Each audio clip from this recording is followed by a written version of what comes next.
and I'm answering the question, what have you learned about technologies from the process of constructing this product?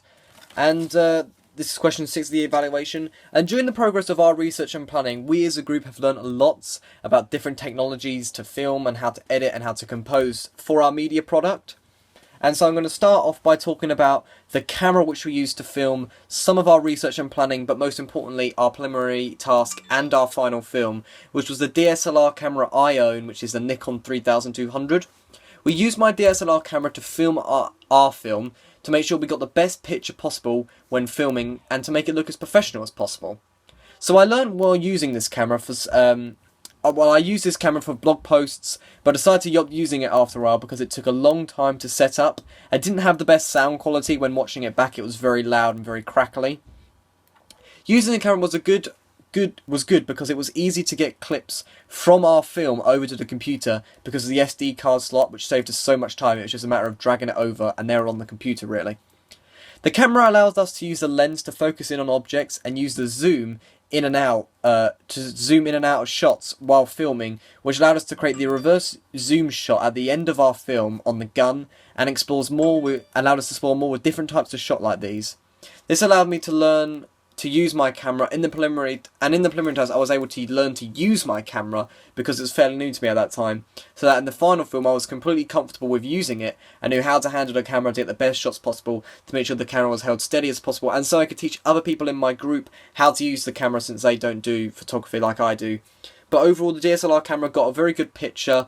It was focused very well and it was very helpful in filming our thriller film because it captured the colours, it captured everything, even the sound. We decided to go with the sound in the end because the mic was that we could have used was not that good.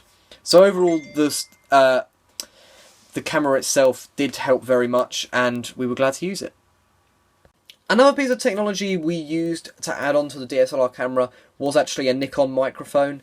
Though this will be a very short thing to talk about because we didn't actually use it. We tried to use it once when we were filming an interview indoors, and we also tried it outside, but it picks up too much background noise, and it actually made the audio quality go worse because it can pick up so much sound. It was picking up all these wind and the echo and everything in the room. So we did try to use it, but decided not to use it and stick for our final film with the normal DSLR camera quality, just so we didn't have this issue of all the wind in the background taken away from what the dialogue had to say in our final film. The next product technology I used was the Apple Max. And now this is a very short section because the Apple Max we used, but it led on to so many other more softwares that are actually on the Apple Max. So at first I'd never used an Apple Mac. I didn't know how to use it or how to transfer clips onto it. But I was able to teach myself to move files around and put them onto Premiere Pro to edit them together.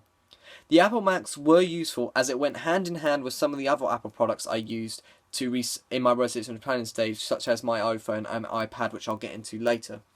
This made it easier to transfer files over to the Mac. I also learned how to edit on the Macs using the software Premiere Pro, which I'll get into now. So out of all the technologies and new softwares that we use, Premiere Pro was definitely the most important one for me personally, because obviously in the film and the research and planning stage I did a lot of videos, so I had to edit a lot of videos. So I had a lot of time to practice. At the start, Premiere Pro was hard to use, and there were many different tools to use, because I didn't know how to use each tool, and you had to put layers on with 2 clips playing at once, and I had no idea how to do that. However, as the research and planning went on, I did a lot of video blog posts, so this allowed me to get lots of practice cutting clips together and having several layers, so I could have multiple clips playing at once. This meant when it came to the final film, we as a team were confident at editing and could do different things while editing, such as making the picture black and white for our flashback scene in our final film, speeding up shots to make it look like the wind, which was shown in the zoom shot that we had in our final film when it came onto the protagonist, and also putting cuts in clips to make the scene look dramatic as if someone was about to faint, which we also used after the zoom in shot in our final film. I also learnt how to colour change, because some of our clips were seconds after each other, but the lighting completely changed, so that we had to use the colour change so the lighting change wasn't so obvious. So obviously where we took so long to take in between each scene, he was in one position the next, and all he had to do was run around a corner, and then the next, the lighting had completely changed, whereas a slightly different location, slightly different time, so we had to fix this. This made it look like one long sequence filmed together, but also allowed us to make the last shot a bit darker, as because someone was about to die, which made us create that dramatic effect, and also allowed us to temper with the lighting a little bit, so it wasn't so realistic, and it was kind of like the clouds were clouding over into this dark cloud because someone was about to die. We also had to learn how to do titles on the software. We were able to resize and change the font of the titles and place them in exactly the right positions on screen, with a nice transaction for them to appear on screen. However, this method slightly changed in our final film, which I will talk about in the After Effects section of this video. The type of titles in a thriller film mean a lot, as it can set the mood for a film, whether the best be distorted and ripped to show a horror theme, or fast-paced and bold like in R1 to convey a chase scene and convey something action and to convey the action is going on. This allowed us to change the speed of the film and make it fast-paced and quick edits, especially in the chase scene, which conveyed it was a fast-paced, intense chase scene with lots of action. So overall, Premiere Pro allowed me to do lots more creative box posts, allowed me to do lots more creative posts like My Question 2, when me and another member of my group, Daniel, did a documentary on the representation of people. But it also allowed me to do simple videos like this and just have a voiceover talking about things, which allowed us to get more mark overall in the research and planning, and also because of the practice we had from the preliminary task and the research and planning, it meant that when it came to our final film, we could add in much more edits which we felt would get us higher marks, which we felt in the story more. So overall, Premiere Pro definitely helped us the most in our research and planning stage. Next, the software we used was After Effects. And we used After Effects to first of all make our production team ident. We found this a challenge as we looked at many tutorials on YouTube in order to make the ident. One person in particular, Daniel in our group, spent a lot of time making this ident because we had all tried our several attempts, but nothing seemed to work for us. It didn't seem to look very professional. The animation wasn't brilliant on it. We finally came up with one which we were happy with, but we still struggle to this day to use this software. It's very complicated to do animations in the background and make the titles look as professional and authentic as possible. And we first encountered this problem when we made the ident, but the music on it would sometimes not appear on the YouTube video. So now when we make our videos, we have to put our clips on YouTube, then put the ident in front of them, put the music on the ident, and then process it again, which takes far longer than it should. It would take an extra half an hour just to make one video onto YouTube, and then you have to put that onto Blogger. So it does slow down things a bit, but we needed the ident. It was one of the things we needed most, so overall we are happy with it. We later on used this to do all of our titles in our final thriller film, including our final title at the end showing the name of the film, Sprint. This was again a challenge to do for the final title, as again we wanted an animation in the background. We again had to look up tutorials to find out how to do this, but are happy with the end result. However, the normal titles in the thriller film were not as hard to do, as I was able to do a lot of them myself independently. I was able to choose a font and resize the text to fit where I wanted it to go in the final film. However, though this did make the titles look better in the film rather than just doing titles on Premiere Pro, which would look a bit more tacky, it did make it harder as you had to put where you wanted the text in the right position on After Effects to make it fit in the final film, which was very time-consuming and difficult, but I think it paid off in the final product. And I want to go into that in a bit more detail, because when you have the title, you had to, on this black screen, you had to put it in the position where it would come up in the file on Premiere Pro, which was very hard to do because you had to guess whereabouts, and sometimes I think this didn't pay off in some ways, because sometimes you couldn't really get the right size that you really wanted to. Whereas on Premiere Pro, because it's all done on Premiere Pro, it's easier to resize and put them in just the right position you want, so they come in a certain location or position. Say, one of them I managed to do is when Jason is running past the bike, he's running to the left-hand side, so I put the title on the right-hand side.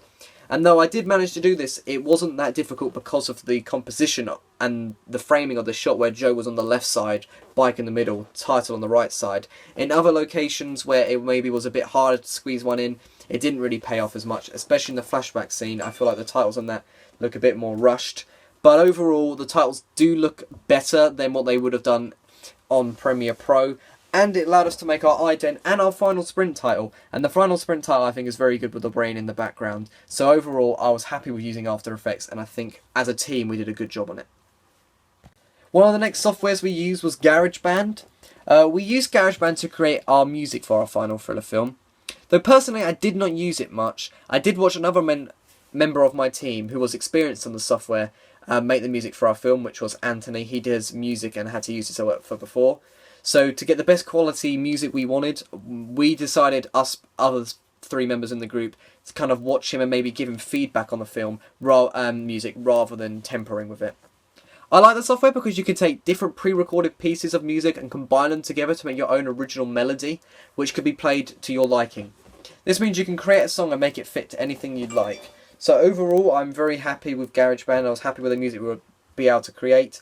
I like the way you can mix and match, trim down clips to make your own personal music. And I think this is a very easy way to make music compared to having to do the sheet music and redevelop it all together. And it was fun to use as well. The final technology I decided to use when making our research and planning our final film and our research and planning and final film was my iPhone 6 and iPad mini. I used my own iPhone to record very few clips for my research and planning. This was a good way as I always had my phone on me, and if I needed to film something, it does not take a long time to set up and can film anywhere at any time. It's also made it easier for me to film my audience research, as in some agreed to let me interview them. I could quickly use my phone to record this. This is similar to my iPad, where it's easier for me to film myself, such as now, and it's a lot quicker to set up and still has a clear picture. The only drawback to both of these devices is the audio is much quieter than it would be on the DSLR, which means some clips are very loud compared to others. Though this is not too bad, because the speech is clearer really, and it doesn't pick up all the background noise like wind if you're filming outside as much. Though because I'm quieter, sometimes it's, and if I've used a clip from the DSLR like the final film, and then I have something like this playing, it does make a difference, and you have to temper with the volumes quite a much. But it's not that bad of a problem. From here, all I do is to transfer them to the Mac, and because they're the same product, it makes it far easier. However, because I used to use a cable, this actually does take longer than what it would have taken from the DSLR camera memory card. So altogether, is a little bit more time. It takes a little bit more time to transfer, but overall, it does make it easier because it's so much easier to get out and start filming rather than setting up and having to put up on a tripod by DSLR camera. And that's a technology I use in the process from the preliminary task, the research and planning, the final film and the evaluation. And overall I've learned many skills that I didn't know before about 6 months ago, so it has been a massive success, and the thing I'm most happy with is being able to edit on Premiere Pro. So overall all these softwares have helped us, and I'm very grateful for it.